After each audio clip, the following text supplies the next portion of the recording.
What's going on, dudes and dudettes? So, wanted to make some bit of USC official news when it comes to a lot of the National Signing Day.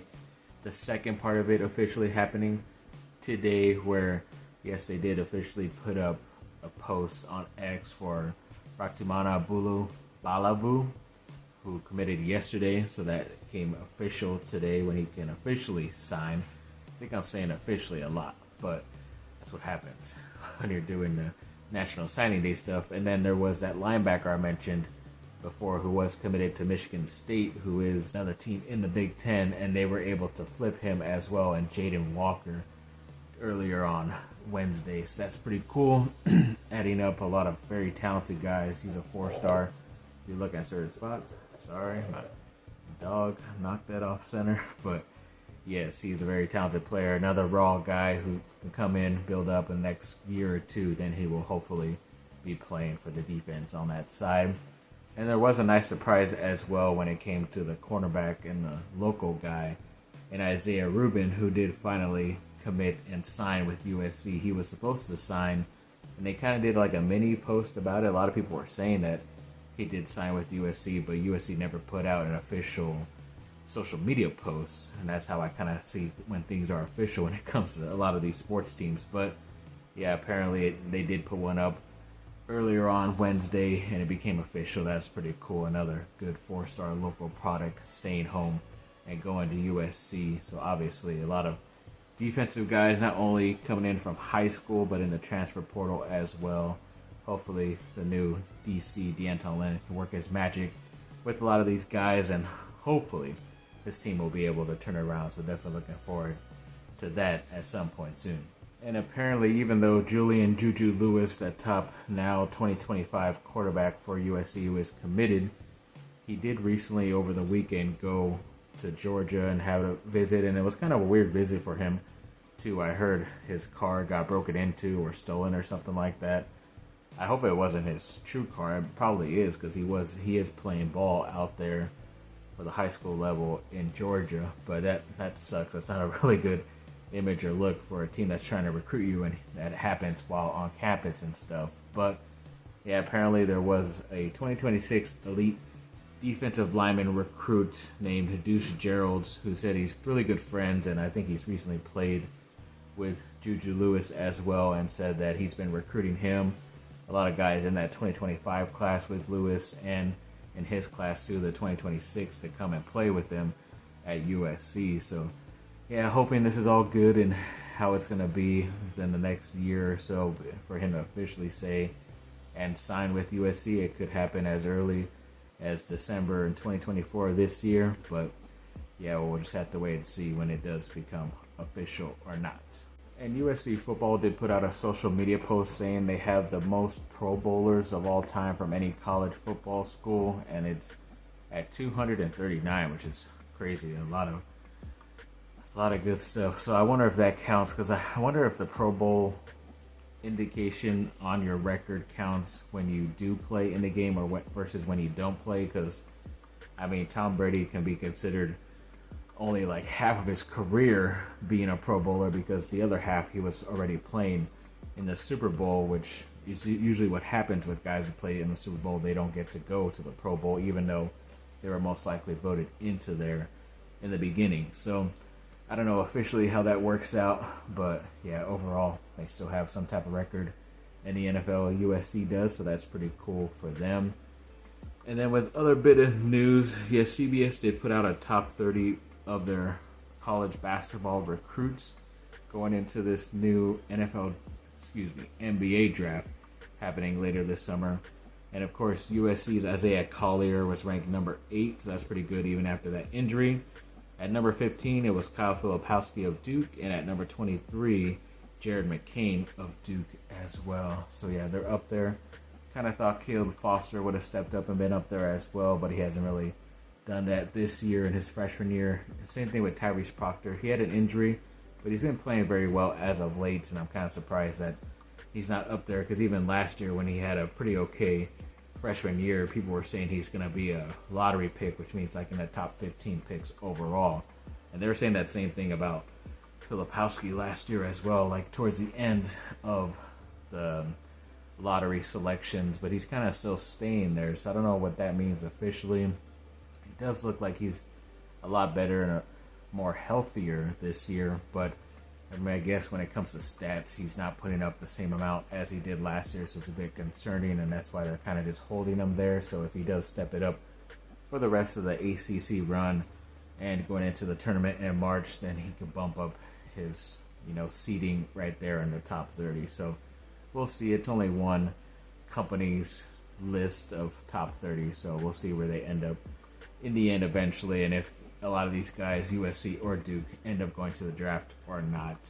And speaking of Duke, yes, on Wednesday they did play at home against Notre Dame and got that victory, 71-53 in overall. Good game. I think even Mark Mitchell had a double-double as well. So yeah, they pretty much handled this team throughout, and I think they get a pretty nice schedule because they have like Wake Forest a couple of times. I think they do play Florida State and Miami once. NC State is tough, but I mean, they always seem tough against Duke for some reason, but then I think they end their regular season ACC schedule with North Carolina at home at Duke, so we'll see how they go the rest of the way. They should be a tournament team as long as they maybe only hiccup 2 or 3 of these games. You never know down the stretch, and as long as they win a game or 2 in the ACC tournament, they should definitely make a top 4, 5, even 3 seed in the NCAA March Madness tournament. So we'll see.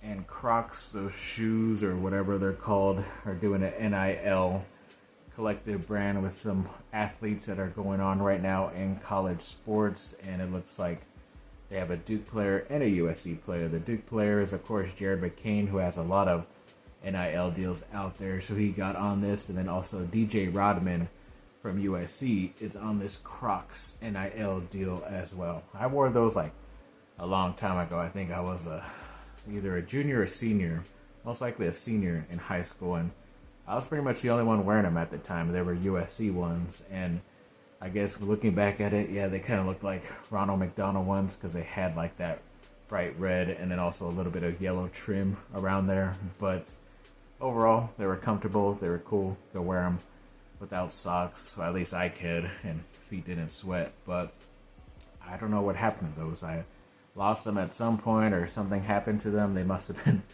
thrown away, but I've never rebought any kind at all. I always hear Crocs are more used for like people in the dental or even like at hospitals and stuff. Of course they have to wear it because they're always on their feet most of their shifts. But yeah, outside of it, you kind of hear it here and there that people wear them, but not really. They're most likely used at home. And a 3-star defensive back, Kari Reed, did commit to Duke on Wednesday today, so that's pretty cool. They had another 3-star defensive back. I think he's going to be playing safety for them when he does come to Duke. So another defensive player for Coach Manny Diaz, and that's pretty much all they did. They kind of just try to finish strong in the transfer portal, which we mentioned a couple of those players before in other videos, but yeah, as of right now, it's just the one player. So we'll see if they add anybody else. You never know. But yeah, good luck to Reed, and we'll see how he does. And then, I don't know if we mentioned this before, but there were 3 players that they put on a social media post Duke football did on their site, that there were 3 players going to the NFL Draft Combine. Of course, it's the tackle Graham Barton, the defensive lineman Dwayne Carter, and I think the other offensive lineman Jacob Monk as well. I know Barton, he's considered like a late first, early second, so he's going to go high. Dwayne Carter could go as high as like late second, definitely 3rd and 4th round, so I think he could be a good pickup. Barton will be good as well because he is very versatile. He did play left tackle, but he kind of projects more as a guard and center, which obviously is what the Chargers do need, especially if they hear some more bad news about Corey Linsley and his NFL future at some point in a couple months. But yeah, overall, we'll see where these guys end up, and hopefully they will test really good out there at the Combine next month. And a couple NFL reporters and analysts are saying that the Chargers are going to be hiring that Greg Roman guy we talked about, not only on the offensive side, but as an offensive coordinator as well for the Chargers, which is kind of surprising just because it didn't go all that well towards the end, as I mentioned before on a video when he was in San Francisco, and that's why he's kind of has not been an offensive coordinator as of late. But I guess we'll trust in Jim Harbaugh and Joe Ortiz when they're putting out this, level of coaches on their team and their staff. So we'll see how this goes, and then when it does become official, you will see another post, and I will talk about it more in depth at some point. And there was a little quick mock draft that I did for the Lakers since the NBA trade deadline is today as you're watching this on Thursday. No word of anything happening yet with them. They will most likely not make a trade, but I kind of like this idea to bring a Duke guy who's been kind of struggling with this team for some reason this year, and they probably won't mind getting rid of him. So I have Seth Curry and Dwight Powell coming to LA from the Mavericks, and the Mavericks getting Taurean Prince, and then they also get Jackson Hayes as well. You could probably do this deal straight up because the numbers work according to Spot Track with their contracts, but maybe if the Lakers throw in a second round pick in the future, it might work as well. So either way, I thought that could be a nice little thing that they do. Won't have to really give up many good players, because I know Prince, he'll help you out defensively, but not offensively, and I think the Dallas Mavericks need that more defensive help instead of offensively, and the Lakers could use a punch of offense when it comes to the three-point shooter in Seth Curry, especially if he decides to start playing better once he gets traded to them. So we'll see. And then there were also some reports out there about the Lakers wanting to pursue Donovan Mitchell this summer. It's pretty obvious because I know, like I've mentioned in a couple videos recently, that if they wait to do a big trade this summer, it will be a lot easier because they will have more control of like 2 or 3 more first round draft picks in the future. So it's just obvious and probably better to just wait until around then to be able to do that. But like I said, we'll see what ends up happening. I will probably do a quick update if they do make a trade or not, no matter how big or small. But yeah, you'll definitely know about it within the next day or two. And then I wanted to wait officially till this USC game against Cal was done. And yes, sadly, the men's basketball team did lose up there at Cal in overtime, 77-83. They came back from like 16 points down, able to tie it up, but yes, sadly, not able to get that victory up there in Cal, in Berkeley. So yes, thanks for watching, people. Like and subscribe, comment down below. Let me know what y'all think. Have a great rest of your day. Bye.